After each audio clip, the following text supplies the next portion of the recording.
Oi, pessoal, tudo bem? Estamos de volta aí com mais um vídeo, né? Nossa quarta aula, nossa videoaula aí de meteorologia aeronáutica voltado para piloto privado, piloto comercial, né? Eu falo que é voltado para os dois segmentos, porque basicamente as características são as mesmas. Então, a informação que eu passo, né, dentro de um curso de piloto privado é a mesma que eu vou passar dentro de um curso de piloto comercial.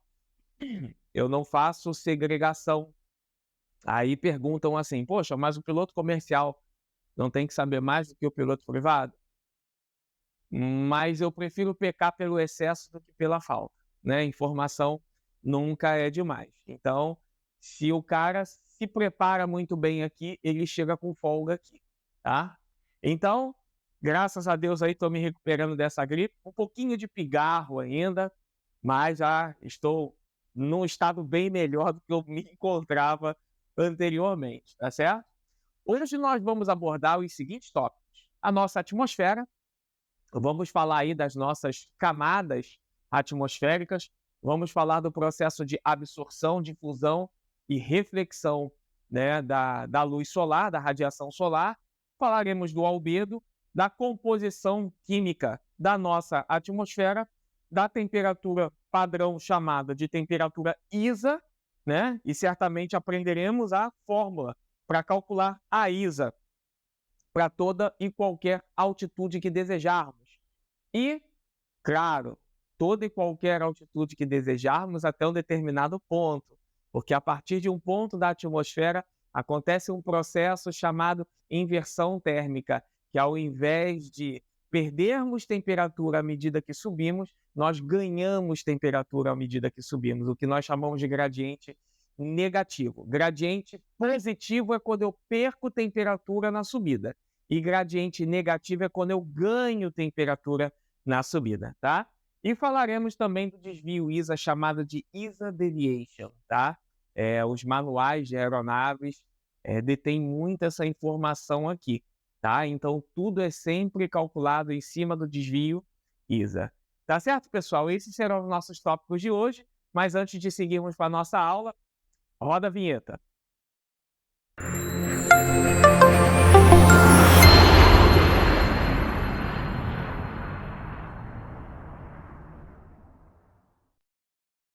Olá, pessoal, estamos aí de volta com mais uma videoaula aí, né, da nossa série de videoaulas que estamos realizando, para a matéria de meteorologia. Claro que virão de outras matérias também, mas como eu sou um só e o tempo é muito restrito, né, eu vou fazendo na medida do possível, tá certo? Hoje nós falaremos sobre a nossa atmosfera, né, e só para dar aquela provocada, né, se tem terraplanista aí assistindo, hoje é dia de passar mal, porque não é nada plano, tá certo, pessoal? Bom, então o que que é a nossa atmosfera? É a camada que envolve a Terra, protege contra a radiação ultravioleta. Eu já falei em outros vídeos, né, que nós temos aí as radiações X, raios gama e raios ultravioletas, que se subdividem em raios UVA, UVB e UVC, tá? Temos gases importantes, né, para o processo de respiração e fotossíntese. Ocorre o efeito estufa, como eu já falei num outro vídeo, é um fenômeno natural que se faz necessário à manutenção da vida na Terra, tá? E é uma fina camada em relação às dimensões do planeta, tá? Então, esse conjunto aí, que nós chamamos de atmosfera, é responsável pela vida na Terra, tá?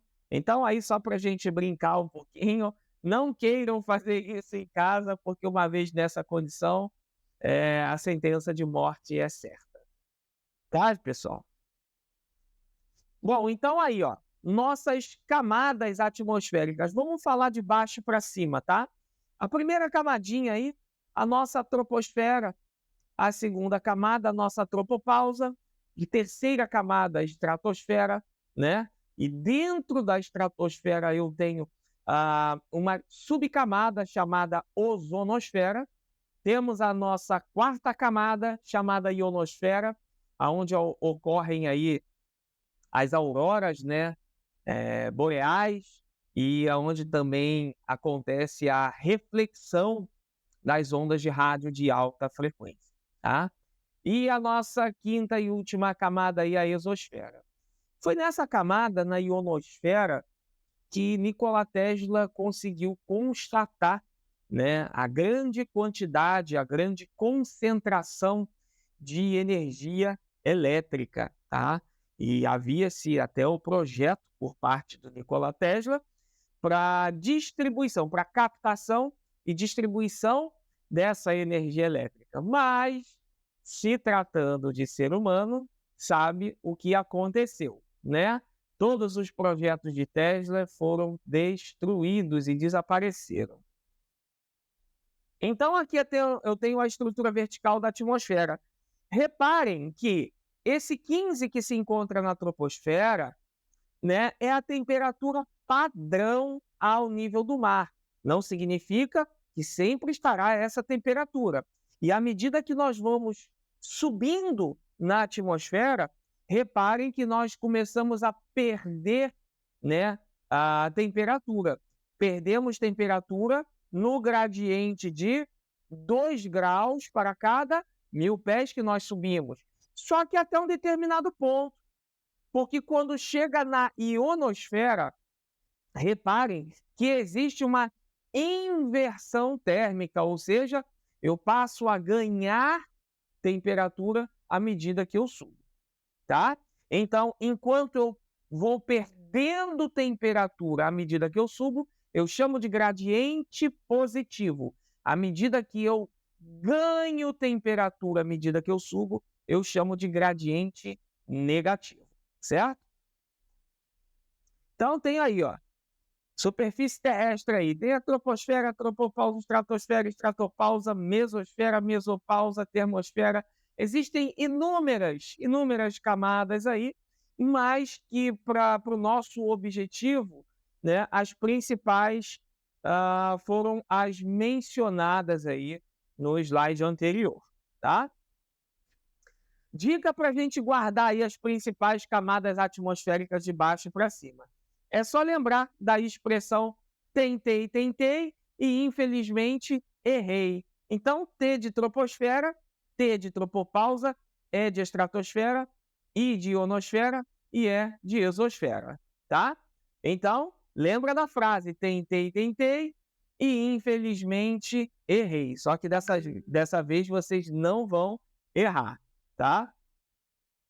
Bom, as principais características aí das nossas camadas atmosféricas, né? Então, nós temos a troposfera, chamada também de baixa atmosfera. É a camada mais baixa da atmosfera, ocorrem os fenômenos meteorológicos, tá? Ocorre a maioria dos voos, a sua espessura varia segundo estações do ano e latitude, tá? Nas regiões ali entre os trópicos, tá? Na região tropical, ela vai de 17 a 19 quilômetros, né, de espessura. Nos polos, de 7 a 9 e nas regiões temperadas, de 13 a 15. Fenômenos meteorológicos acontecem dentro dessa camada. O gradiente térmico padrão é de 0,65 graus para cada 100 metros ou 2 graus para cada 1000 pés. É equivalência, tá? Os movimentos atmosféricos horizontais e verticais, eles são intensos. Cerca de 75% da massa total da atmosfera se encontra na troposfera e praticamente todo o vapor d'água da atmosfera se encontra na troposfera. Tá certo? Agora, na tropopausa, é uma camada de transição entre a troposfera e a estratosfera. A altitude se altera, tá? Na troposfera. Então, a troposfera, ela varia, tá? Ela oscila. A principal característica é a isotermia, ou seja, não existe aquele gradiente térmico padrão de 2 graus para cada 1000 pés. A temperatura é fixa, tá? Temperatura padrão de menos 56 graus e meio, tá? É negativo, tá faltando um sinalzinho aí de negativo. Temperatura padrão de menos 56 graus e meio. Significa que sempre encontrarei na tropopausa a temperatura de menos 56,5? Não, não. Isso é só convencionado, um padrão, tá? Você pode encontrar temperaturas mais frias do que essa e temperaturas mais quentes do que essa, tá? A tropopausa possui a espessura de 3 a 5 quilômetros, tá? Como nós falamos aí, ela é uma camada isotérmica, é mais fria no Equador e mais distante, né? Também ela é mais espessa. Então, tá aí um pequeno gráfico, né, do que acontece, né, com a variação da temperatura, tá? À medida que nós ganhamos altitude.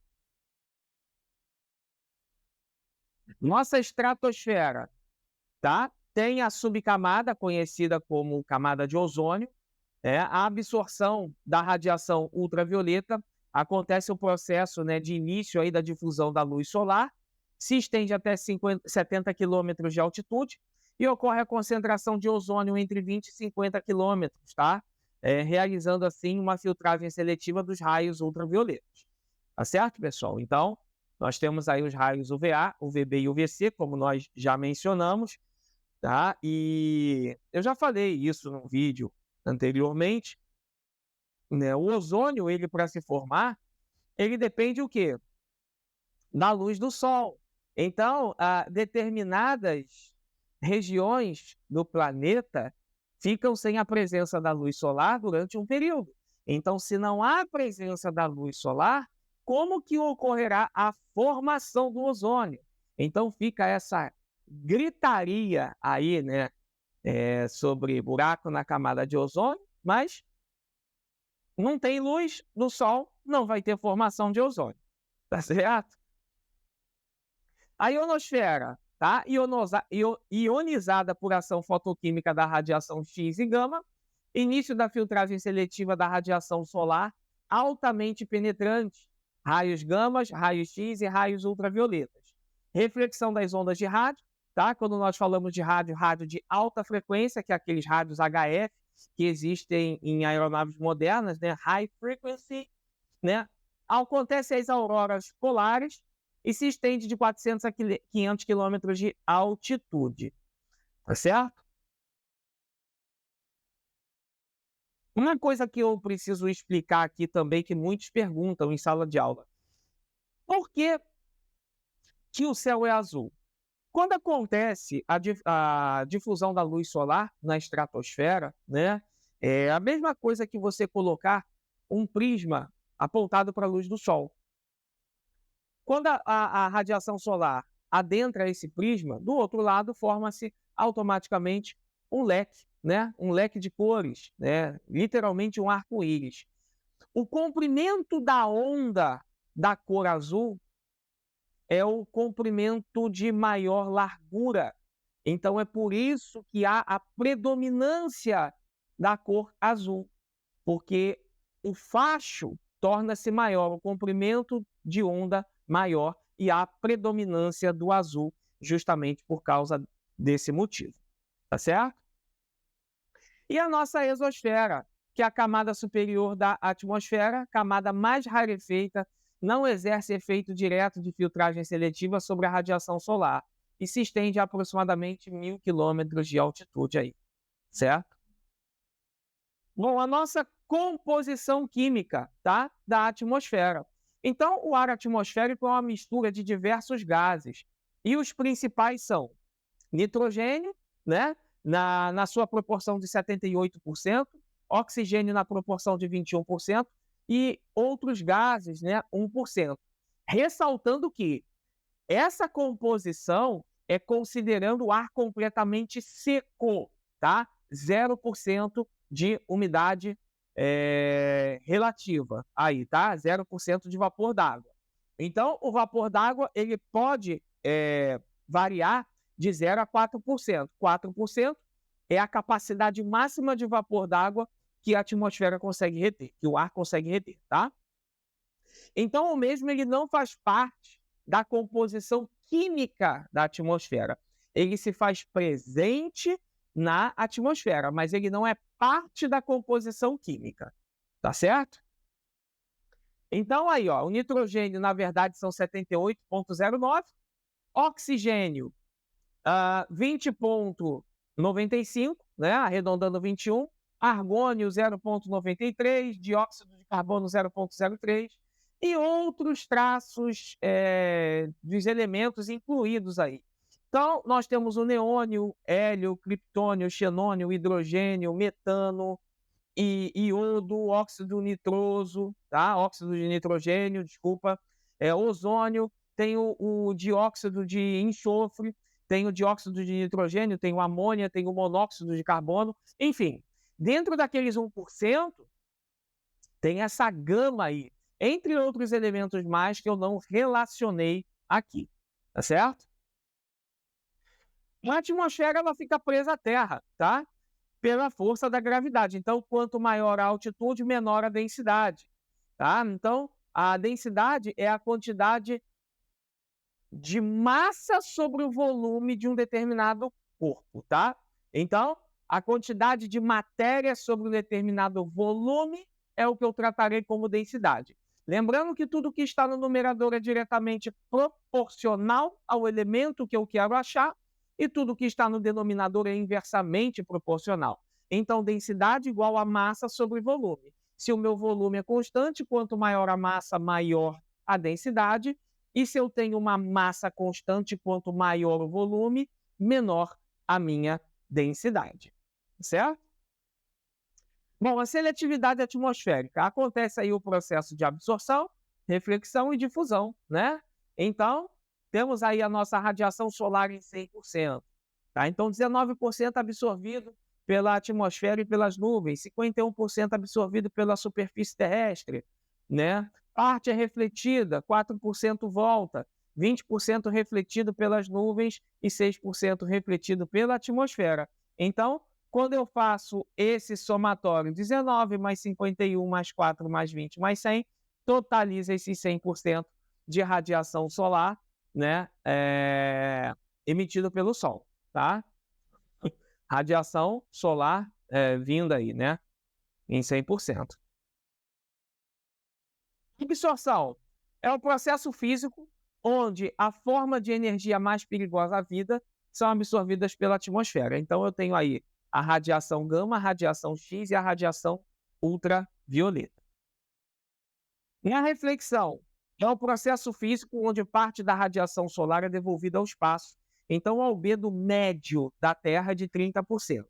Quando eu tenho o mar calmo e com o Sol na vertical, esse mar ele vira um espelho, podendo ter aí um albedo de 100%. Na neve, em torno de 99%. Topo de nuvem, 60%. Superfície arenosa, 30%.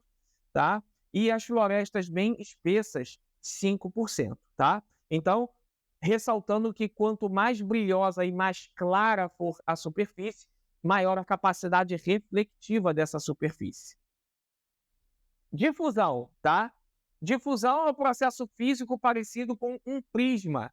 A radiação solar, ao atingir uma partícula na atmosfera, é espalhada em todas as direções.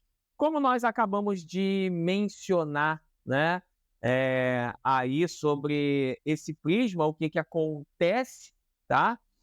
Então, o faixa, né, o comprimento de onda da cor azul é mais largo, sendo assim, o céu fica predominantemente azul. Insolação, parcela de energia solar que atinge a superfície após sofrer a filtragem seletiva. Efeito estufa é um efeito cobertor, fenômeno que a atmosfera evita que a Terra perca todo o aquecimento. Se não houver atmosfera, a Terra seria muito fria durante a noite e muito quente durante o dia, inviabilizando a vida na Terra, tá certo? Então, para com essa maluquice de achar que o efeito estufa é que está destruindo tudo, que nada, e se faz necessário e é um fenômeno natural, tá certo, gente?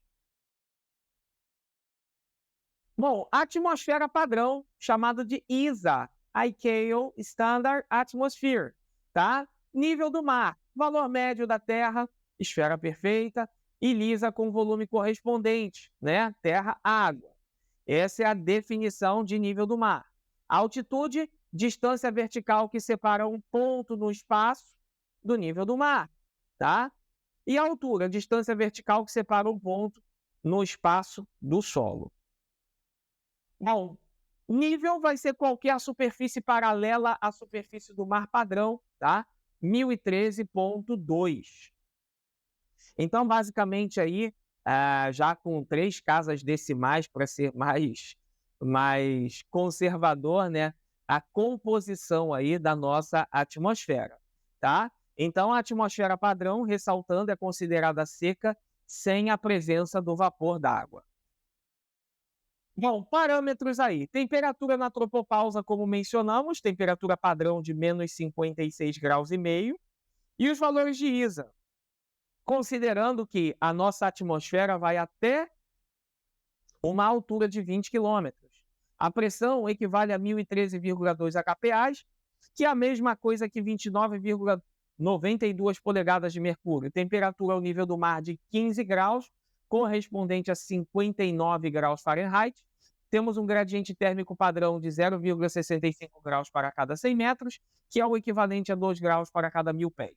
Densidade de 1.225 gramas por metro cúbico e considerando essa atmosfera padrão até a latitude de 45 aí.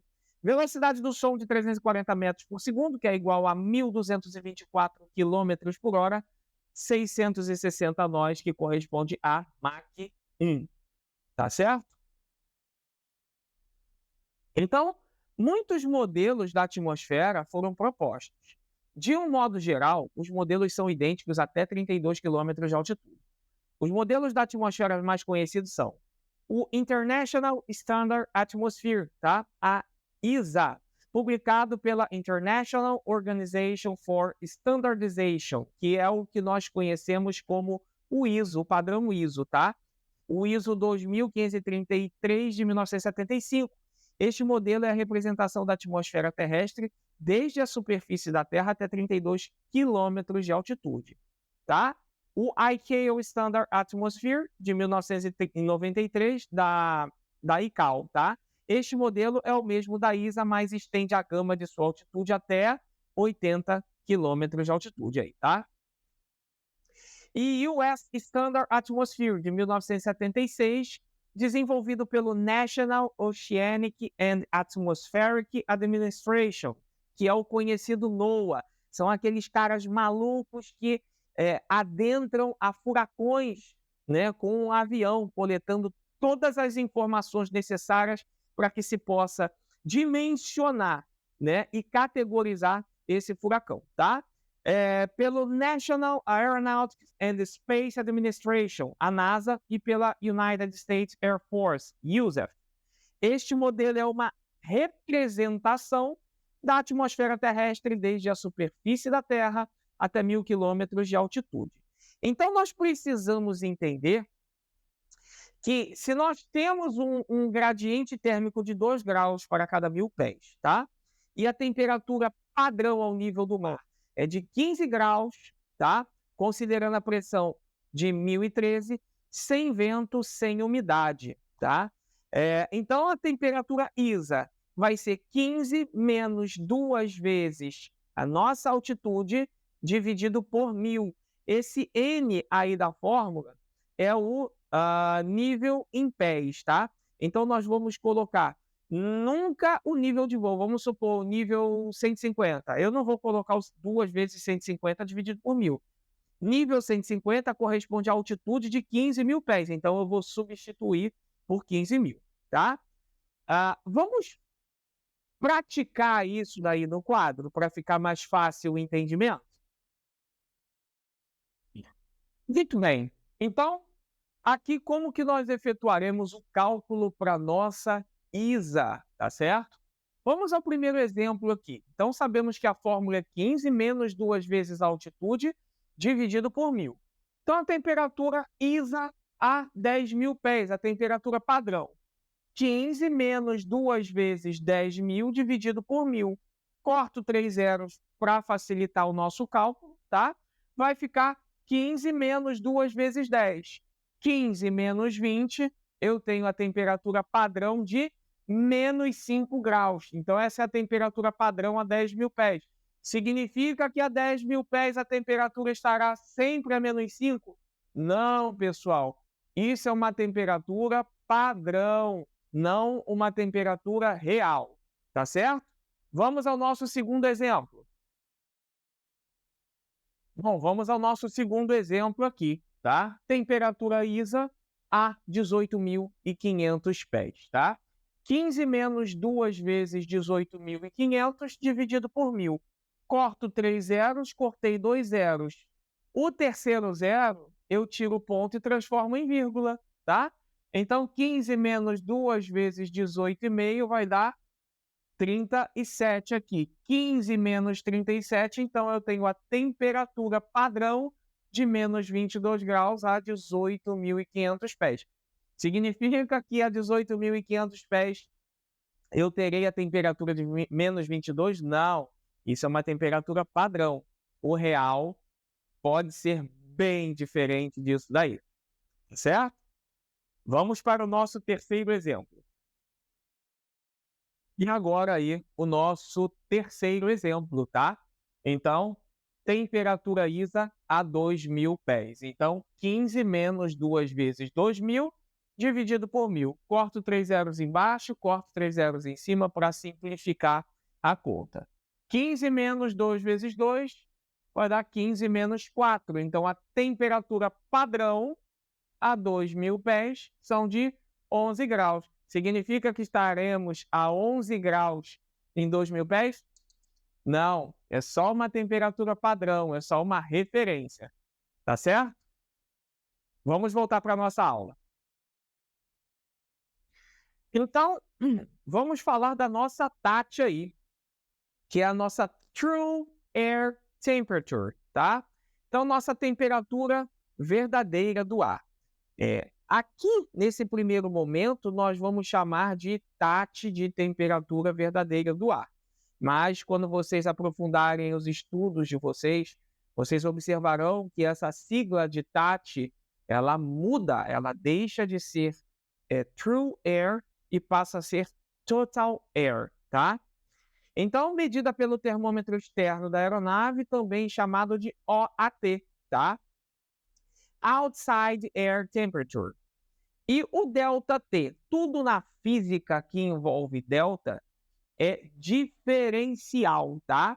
Então, o ΔT vai ser a diferença entre as duas temperaturas, entre a temperatura real e a temperatura padrão.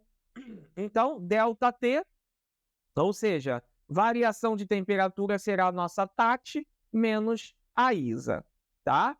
Então, a sequência para o cálculo da ISA deviation, ou desvio ISA, é: primeiro, calcular o valor da temperatura ISA correspondente à altitude. Segundo, encontrar o valor real da temperatura correspondente à altitude. E, terceiro, a partir da temperatura atual, calcular a ISA deviation, tá? O desvio ISA. Vamos efetuar esse cálculo no quadro para entender como isso funciona? Vamos para o quadro. Bom, então vamos fazer aqui nosso primeiro exemplo, tá? Como calcular o desvio de ISA. Então, a temperatura a 3.000 pés é de 18 graus. Qual vai ser o desvio ISA? Nossa ISA deviation, tá? Primeiro passo, vamos efetuar o cálculo de como encontrar a ISA. Então, 15 menos 2 vezes 3.000 dividido por 1.000. 15 menos 2 vezes 3, que vai dar 6. 15 menos 6, 9. Então, a nossa temperatura ISA é de 9 graus. Agora eu vou aplicar a fórmula do ΔT, tá? Que é a TAT menos a ISA. Temperatura, a TAT, temperatura do ar, 18. Menos é o sinal da fórmula, entre parênteses, mais 9, por quê? A temperatura é de 9 positivo. Menos com mais vai dar menos. 18 menos 9, eu tenho 9 graus. Então, 18 graus significa que eu tenho uma temperatura ISA mais 9. Então, qual vai ser o meu desvio ISA? Mais 9 graus, ou seja, ISA mais 9, eu tenho a minha TAT. Tá certo? Vamos ao nosso segundo exemplo? Bom, nesse nosso segundo exemplo, a temperatura no FL 300 é de menos 55 graus. Qual o desvio da ISA, tá? Então, o FL 300 corresponde a 30.000 pés. Então, 15 menos 2 vezes 30.000 dividido por 1.000. Corto os zeros para simplificar. 15 menos 2 vezes 30, que é o mesmo que 15 menos 60. Tenho a temperatura ISA de menos 45 graus. Agora eu vou aplicar a fórmula TAT menos ISA. Qual é a nossa TAT? Menos 55. Menos ISA, que é menos 45. Menos com menos fica mais, tá? Então, menos 55 mais 45, eu tenho um desvio de ISA de 10. Ou seja, significa que a minha temperatura real está 10 graus mais frio do que ISA, tá? Então, se eu pego aqui, ó, e faço uma observação, né, mais detalhada, eu estou vendo que menos 55 são 10 graus mais frio do que menos 45, tá? Então, desvio ISA de menos 10. Vamos para o nosso terceiro exemplo? Aqui nós vamos para o nosso terceiro exemplo, tá? Então, a temperatura a 1.000 pés é de 0 grau, bem frio, né? Para a altitude que é. Qual o desvio da ISA, tá? 15 menos 2 vezes 1.000 dividido por 1.000. 1.000 dividido por 1.000 vai dar 1. 15 menos 2 vezes 1, 2. 15 menos 2 vai dar 13. Então, a temperatura padrão para 1.000 pés são 13 graus. Agora eu vou aplicar o desvio de ISA, TAT menos ISA, tá?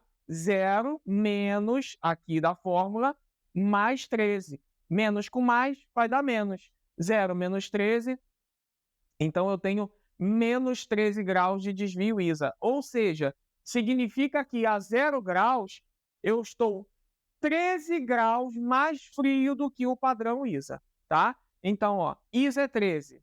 O desvio menos 13, 13 menos 13 vai dar o zero que está lá no enunciado do problema.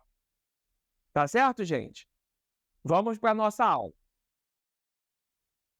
Bom, agora nós temos uma outra forma, né, de descobrir a temperatura, só que dessa vez o enunciado ele está nos fornecendo o desvio ISA, pedindo para que calculemos a temperatura, tá? Então, se em 10.000 pés o desvio da ISA é de mais 5 graus, qual a temperatura neste FL, nessa altitude? Perdão. 15 menos 2 vezes 10.000 dividido por 1.000. Sabemos que vai dar 15 menos 20. Então, menos 5 é a temperatura ISA, tá certo? Em fórmula não é desvio de temperatura, né? Variação de temperatura TAT menos ISA. Vamos substituir esses símbolos, essas siglas, por números que já tem no problema. Quem é o desvio? Não é de mais 5? Então, no lugar do desvio, coloco mais 5. TAT é o que eu quero descobrir. Esse menos aqui é o da fórmula, toma cuidado, tá? Menos 5 é o ISA. Menos com menos, mais. Só que, quando esse mais 5 passa para o outro lado do sinal de igual, regrinha matemática, ele vira menos 5. 5 menos 5, eu tenho a temperatura, então, né, real de 0 grau. Vamos para o segundo exemplo? Muito bem. Nesse outro exemplo aqui, a temperatura no aeródromo localizado ao nível médio do mar é de 30 graus. Qual o desvio da ISA? Bom, se 15 graus é a temperatura ISA no nível médio do mar, logo teremos, né? Logo, se a temperatura atual é de 30 graus, então teremos o seguinte. Eu estou com 30 graus, o padrão é 15. Significa que o meu atual menos o padrão vai dar o meu desvio, tá? Então, eu estou com 30 graus, eu estou 15 graus mais quente do que o padrão. Nem precisou de muita fórmula matemática Porque é aquilo, gente, que eu canso de falar e tem gente que vive me tacando pedra. Desenhem, coloque a ideia no papel. Tem gente que tem o hábito de pegar e ficar olhando ali para o papel como se fosse sair uma magia de dentro do papel e fosse contaminar o cérebro dele com a ideia brilhante e radiante. Desenhe, tá? Desenhe, aplique fórmulas, aprenda conceito. Para com essa coisa de decorar. Tem gente que fica para morrer comigo quando eu falo isso, mas a decoreba não forma nenhum profissional, tá? Ou você sabe ou você não sabe, tá certo? Vamos para o nosso último exemplo. No nosso último exemplo, tá certo? Então, a temperatura num aeródromo localizado a 2.500 pés é de 10 graus. Qual o desvio ISA, tá? Então, sabemos aí que 15 menos 2 vezes 2.500 sobre 1.000 vai dar 15 menos 2 vezes 2,5, né? 15 menos 5 vai dar 10. Então, 10 é o meu desvio de ISA. Tá? Desculpa, é minha ISA. Desvio não, perdão. 15 menos 5 é minha ISA. Então, ISA de 10. A formulinha. Variação de temperatura, desvio de ISA é igual a TAT menos ISA. Qual é a minha TAT? 10 menos ISA, que é 10. 10 menos 10. Então, eu tenho aqui um desvio de ISA de 0, tá? Isso significa que a temperatura real é a temperatura padrão dessa altitude, tá? Agora, só uma dica. Estar na mesma temperatura que o padrão significa estar com a mesma densidade? Não, não está com a mesma densidade, porque aqui tem o critério do vapor d'água. O vapor d'água vai mudar a densidade. Mas isso é um detalhe muito mais aprofundado e a gente não vai entrar no mérito da questão, tá bom? Gente, basicamente é isso. A aula de hoje foi essa. Eu espero que essa aula tenha sido proveitosa, né? Que essa ideia de números que as pessoas apresentam muita dificuldade, que tenha sido um pouco mais esclarecedor. Assistam quantas vezes forem necessárias, entendeu? Aprenda o conceito, que eu tenho absoluta certeza que vai ser fundamental para aqueles que estão seguindo na carreira da aviação e lá na frente isso vai ser cobrado. Tá certo, pessoal? Desejo a todos bons estudos. Nos vemos numa próxima oportunidade. Um forte abraço. Tchau, tchau.